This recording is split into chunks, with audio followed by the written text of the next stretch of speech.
All right, for the fifth time in 3 weeks, South Carolina misses out on another blue chip recruit. This time, Tamarion Watkins heads to Texas A&M, the Rock Hill native, leaving South Carolina. Did South Carolina get out recruited or did they get outbid? We break that down and go over more from SEC Media Days here in Atlanta. Locked On Gamecocks starts right now.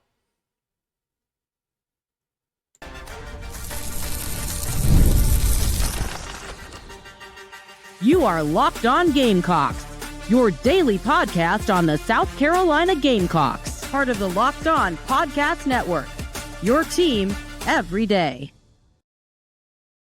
What's up, guys? Welcome into Locked On Gamecocks. I'm your host, Chris Marler.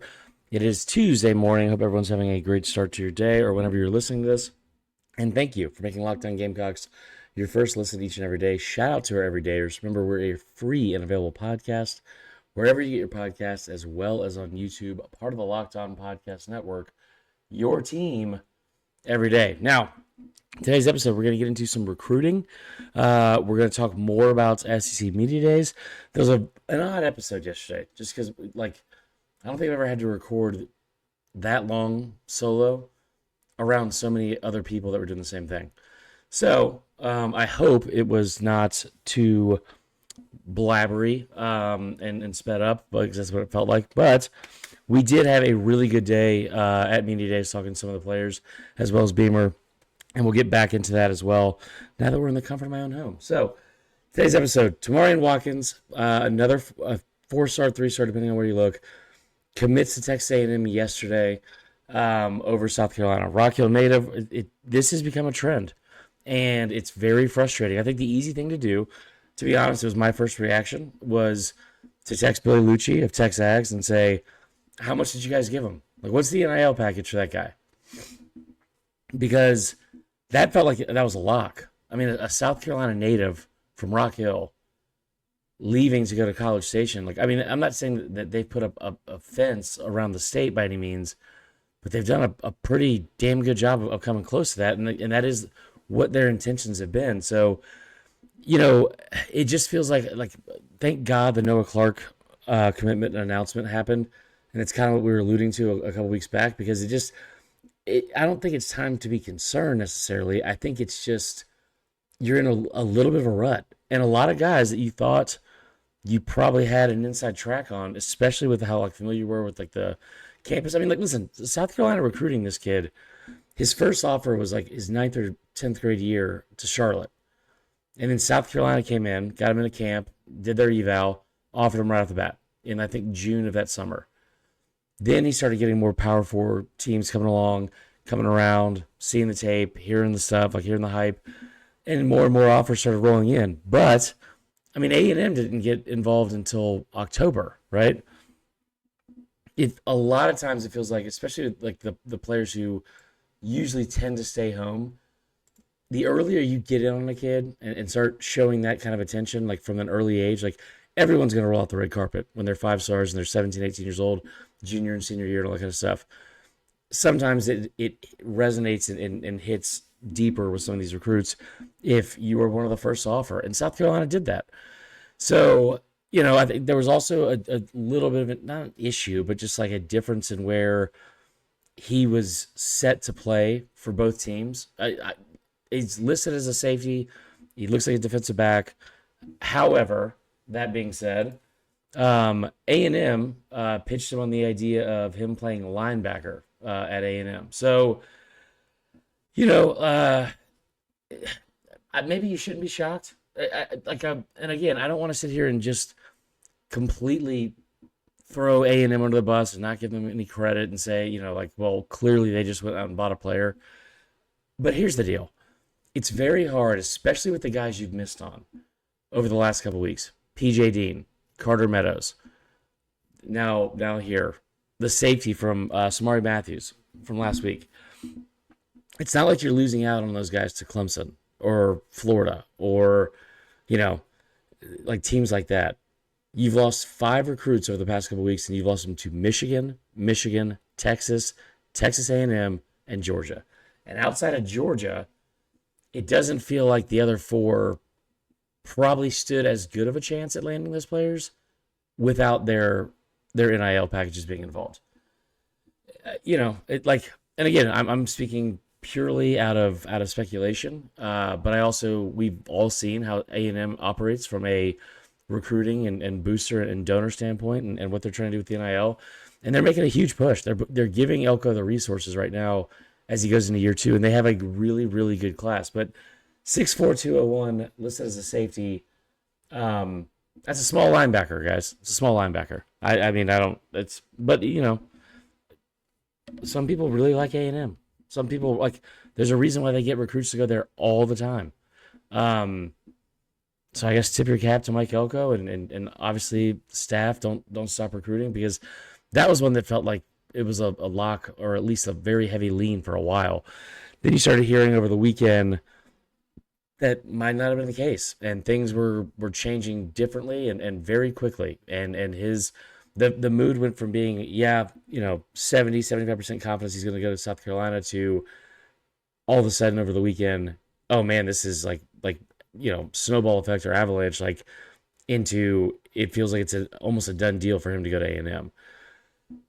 Beamer and the staff, they were in communication with him and his family up until the last couple of days, trying to make a last push. So there's still five months till signing day. I keep saying that. I will say this. Again, I do not think it's time to panic, but it does kind of feel like you're falling behind, especially considering not just judging yourself from like the peers around you, because that's not always the best way to judge how good of a job you're doing and assess like how you're doing. But I mean, it seems like everybody has gotten on a roll. Florida's about to go on a roll. Tennessee got four commitments in, I think last week. Georgia, obviously, with what they did in June. Bama, A&M. It just feels like you're kind of being a little bit left behind. That Landon Duckworth announcement cannot get here fast enough. But I don't know. I don't know if it's something that needs to be overthought and worried about, because there's still so much time to signing day. And again, we're like less than 50 days from the season, and the players that are going to be on the field this year, and that is what I'm most excited about. But yeah, it's just an odd thing. And then this, being kicked while you're down, you look at On3 and Rivals now that they are, like, I guess, one cohesive company. I don't know. Either way, On3, if you go to the site, Rivals is the one in charge. Like, when you go to like the actual pages for like team rankings, player rankings, it's like branded as Rivals. It's very confusing. Either way, not important. But On3 and Rivals redid their top 300 for the 2026 class and re-ranked them and all that kind of stuff. And as soon as they did, Carter Meadows jumps up to like number 5 in the country. I don't think there was a drastic change for a ton of like for any South Carolina commits or players like that, but they did drop 13 spots in the team rankings. They went from 18 to 31. Now the silver lining with that is you are 31st in the country right now, but you're still sitting there with 10 commits. 7 of those are 4 stars. You still have the highest blue chip ratio and the highest per player ranking that you've had in over a decade, maybe in program history. Like, I mean, so it's still a lot to be happy about. But at the same time, it's just confusing because like they're ranked 31st in the country in like their overall rankings, especially with only 10 commits. But when you look at the per player ranking, they're still top 10 nationally. So we'll look into it. I don't think it's something that like it's not going to do us any good to panic about it, but it is a trend, and it's something to at least be aware of. When we come back, I do want to point out one other positive about the per player rankings, the way it's broken down, and where Carolina stands with their class in terms of what's the best way to put it? Quality instead of quantity. But there's also a very glaring difference between South Carolina and every other team in that top 10, and it's not a good thing. So when we come back, we'll get into that. Locked On Gamecocks continues right after this break.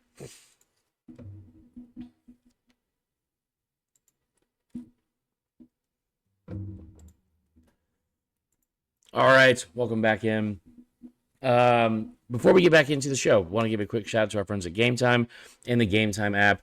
Listen, tons of concerts going on right now.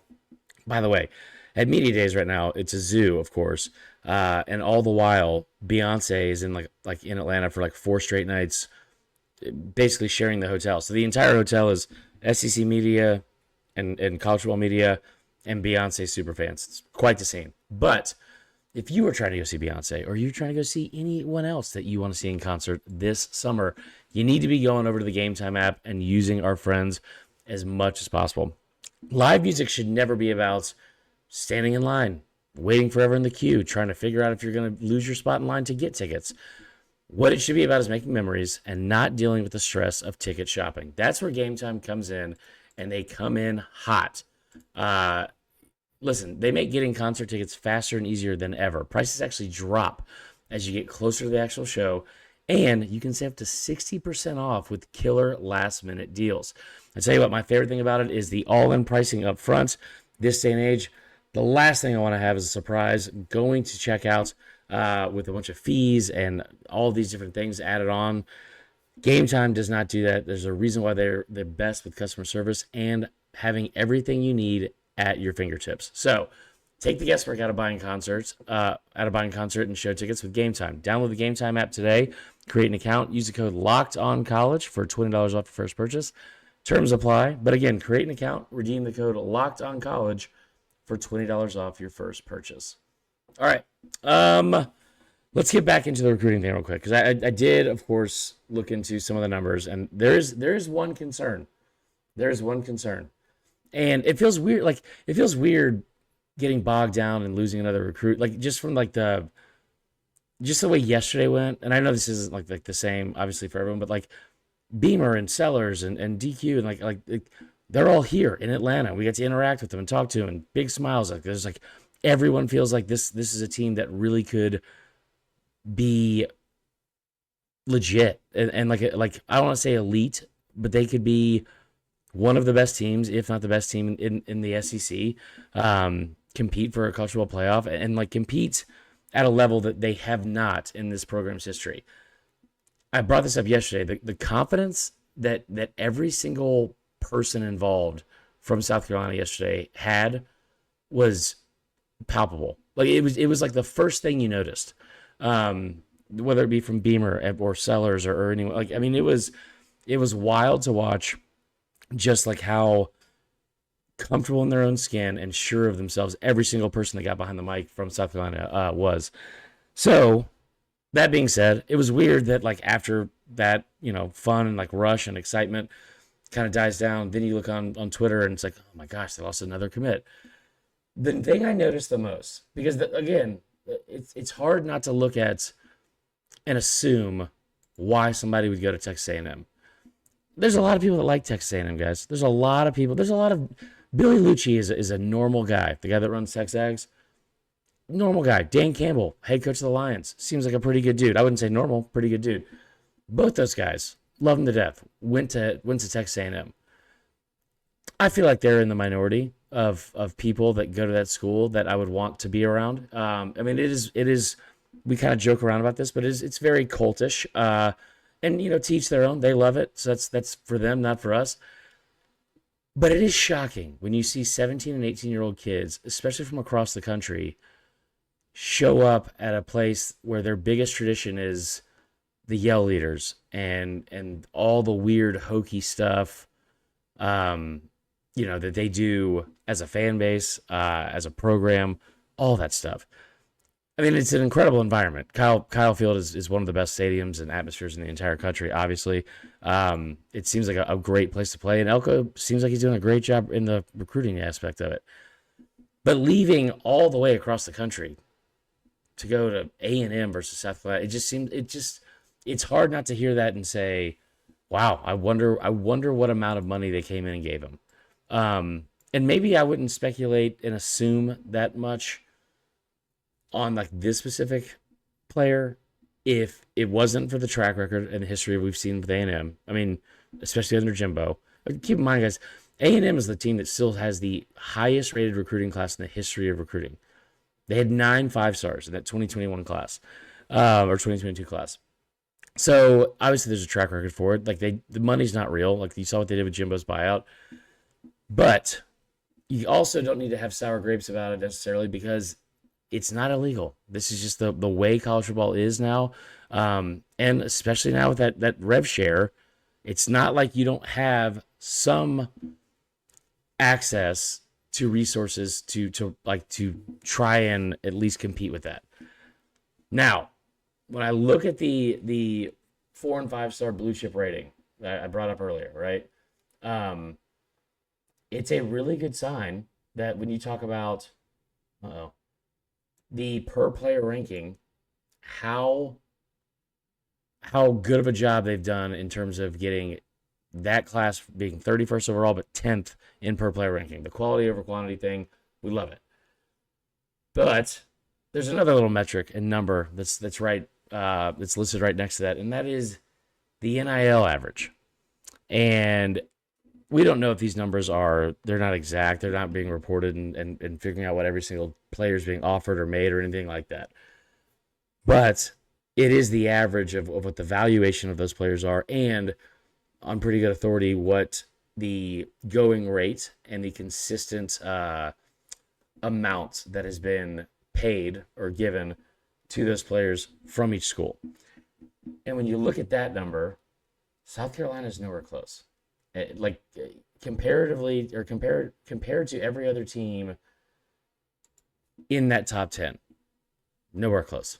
By far the lowest in the top 10. Now, granted, you're up there with teams like Texas, Oregon, Georgia, Ohio State, Bama, LSU. So, like, part of you would probably expect that. But if you are trying to take the next step as a program and figure out, like, how do we break through this glass ceiling, which, hearing Beamer talk yesterday, that was a very consistent theme of, like, they want to figure out how to take this thing further this year versus last year. He kept saying that is a mantra for this team all offseason and all year long. How do we take this thing further? So if you're going to compete with those programs, you at least have to close the gap. And I'm pulling it up right now. You have the average rating, whatever. Oregon's at 1, LSU, Bama, Notre Dame, Ohio State, A&M, Georgia, Southern Cal, and Florida. This is not just trying to disrespect South Carolina at all. That very much feels like oh my gosh, I wore a collared shirt to a Tux event, like a black tie affair. Like, you don't usually find yourself in that group of teams and programs. And like, it's good that they're there, but if you're going to stay there and you're going to figure out a way to, like, consistently rub shoulders with these people and win battles on the recruiting trail and be able to compete, like, on and off the field with every single one of them, because there's a couple of those programs you're already better than, right? You're already operating at a higher level than. Southern Cal is one of them. Like, Southern Cal may be putting a ton of money into this year's recruiting class, and they have palm trees and a lot of other things that South Carolina doesn't have. They also got a lot more losses that South Carolina doesn't have.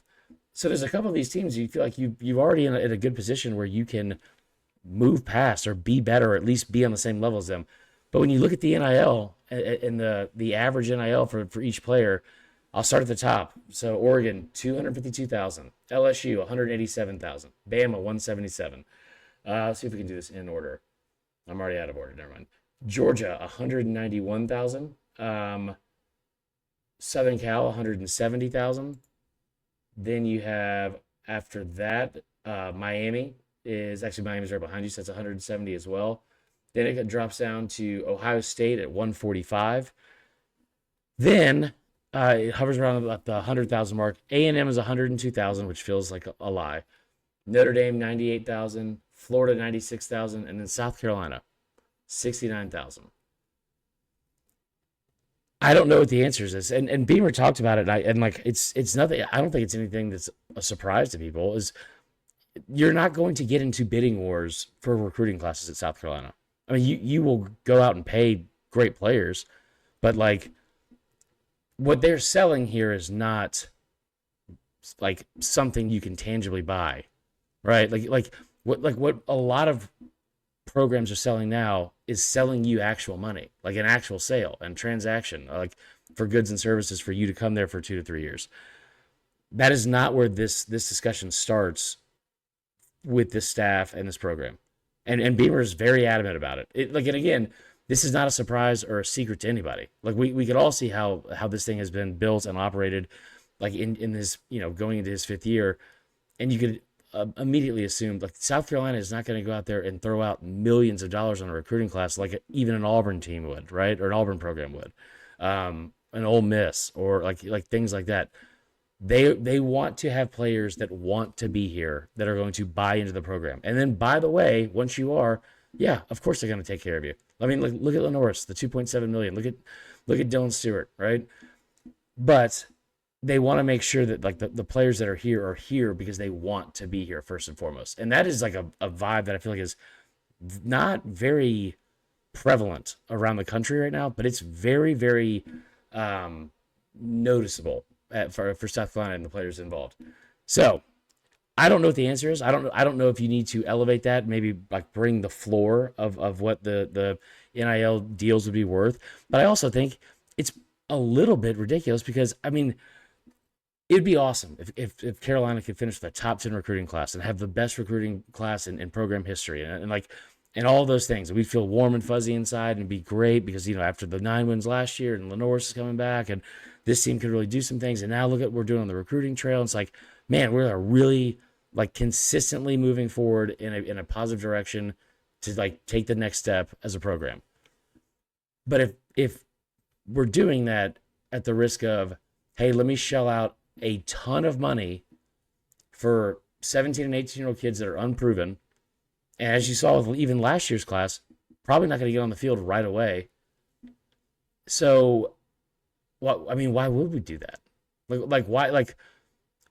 It just from a business standpoint or a financial standpoint, it doesn't feel like it's a great investment. We've talked about that too. It's kind of like the Ole Miss philosophy and model that they've gone after, which is, yeah, if we're going to spend money, we would much rather do it with proven players in the portal, and then supplement that with players from high school, not the other way around.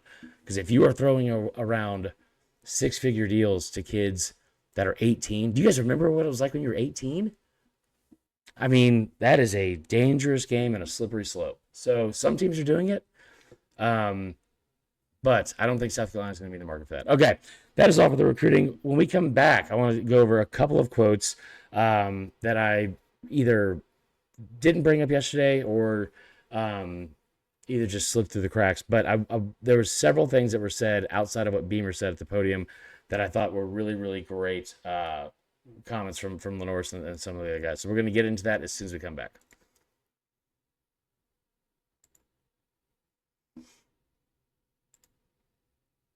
All right, so closing out today's show, just like another part 2 here with the SEC Media Days being in town.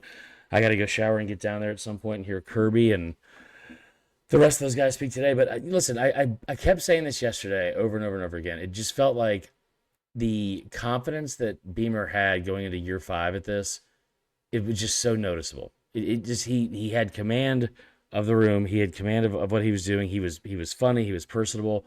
I thought he was great. And I'm probably a little bit biased because when he answered my question, he was like, made the joke about we need you to come in town to help out with official visits next year. I was like, absolutely.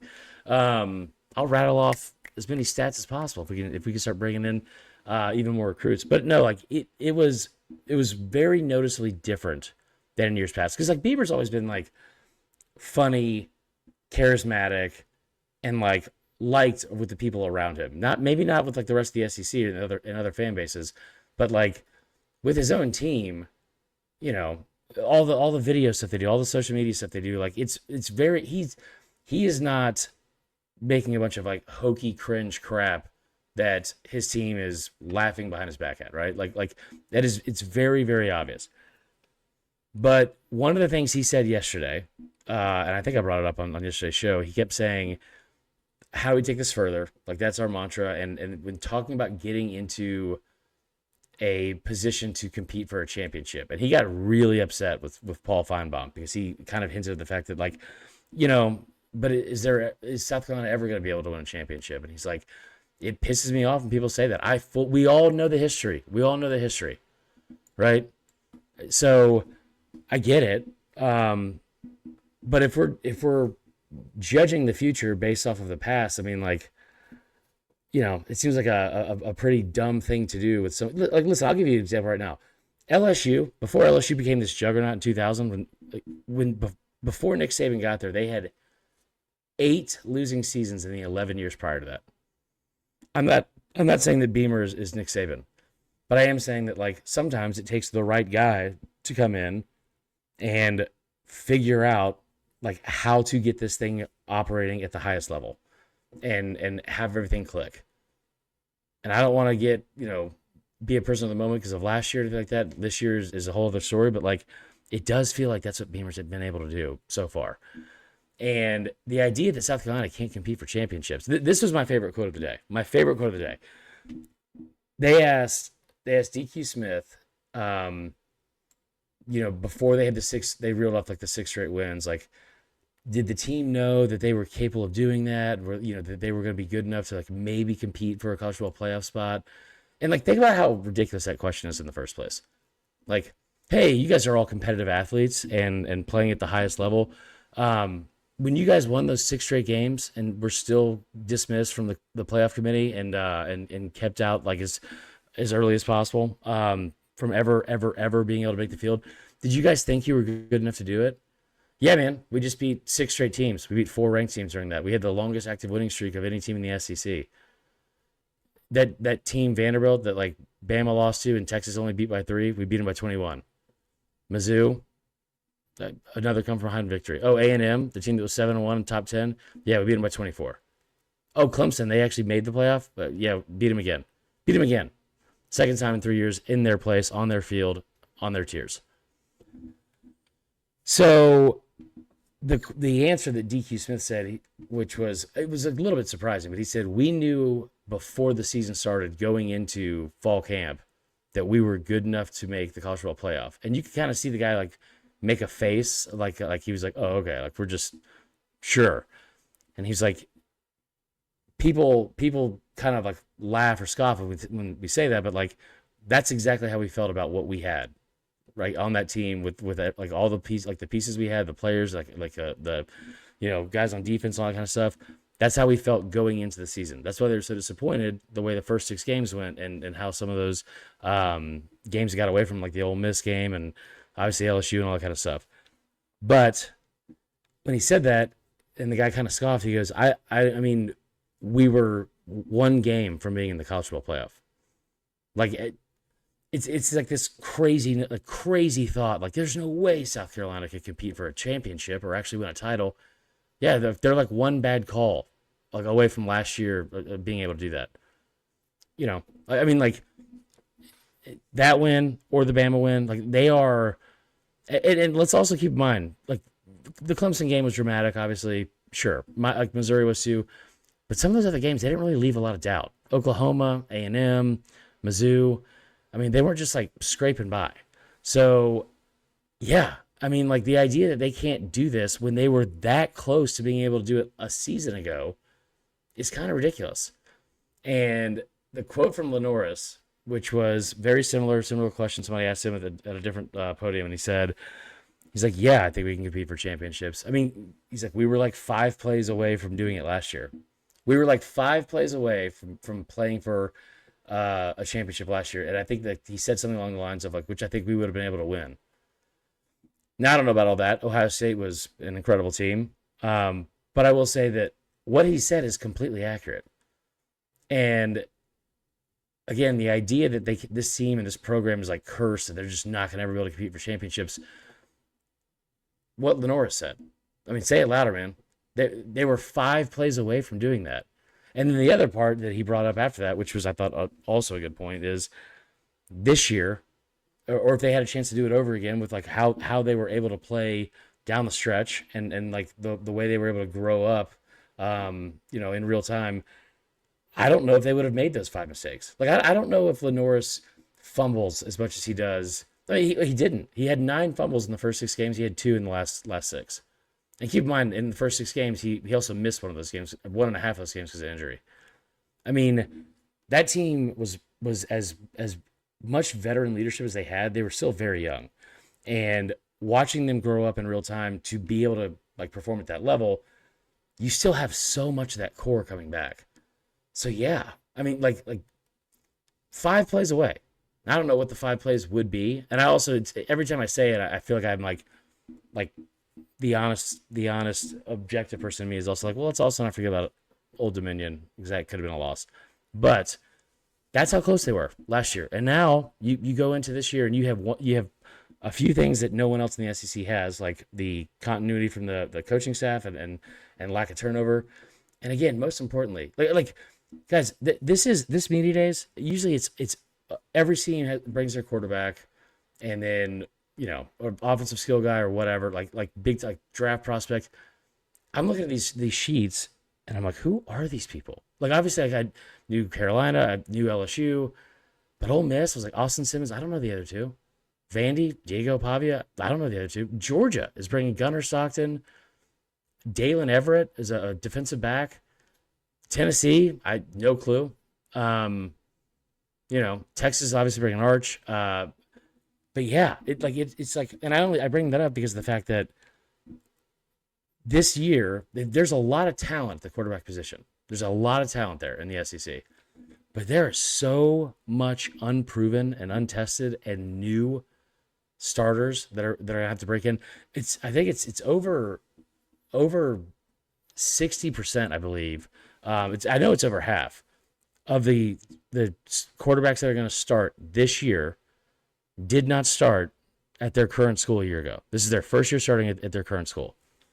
And I mean, you already have like a leg up. And we talk about the growth and the progression, especially for quarterbacks that you make from year 1 to year 2. Man, I mean, like that's all they talked about with Nussmeier yesterday, and with good reason. You see it all the time, and I'll use LSU specifically as an example. And I'm not comparing Lenore to these players, but like, look at Joe Burrow's numbers year 1 versus year 2. I think year 1 he had like 18 touchdowns or 16 touchdowns and like 3 interceptions. Next year, 60 touchdowns, 6 interceptions. Jaden Daniels, year 1. When he transferred into LSU, it was very 2022 there were some good moments, but it was nothing like what happened the year after in 2023. Like the blow up that those guys had, like from their progress from year 1 to year 2. I don't know if that's what we're going to see with Lenore's. Those are obviously Heisman, trophy winners and top 2 overall draft picks. But even as I say that, that's where Lenore's is kind of projected to be. So I don't know. It's very exciting, and I love the fact that I don't feel crazy, and you guys shouldn't either for like the first time in a while, which is like because it's talking season, and everybody has like we're the most optimistic before the season starts, right? But it feels like you've really, really got like a leg to stand on in that argument and a reason to feel super, super confident going into the season. So, all right, I have got to go get ready for the day 2 of Media Days. I hope you guys have a fantastic day. We'll be back later this afternoon going over more stuff from Atlanta. There's a lot of stuff like big picture college football wise, scheduling stuff that Sankey talked about, and also the playoff talk. He kind of did like a little peel behind the curtain or peel behind the onion of some things that I don't think a lot of people, whether it be fans, media, or anyone knew, just because we're not privy to it. And this whole sky is falling thing about college sports may not be as bad as we might have thought. So anyway, all right, we'll be back for that later today. You guys have a great day. And until then, go Cox.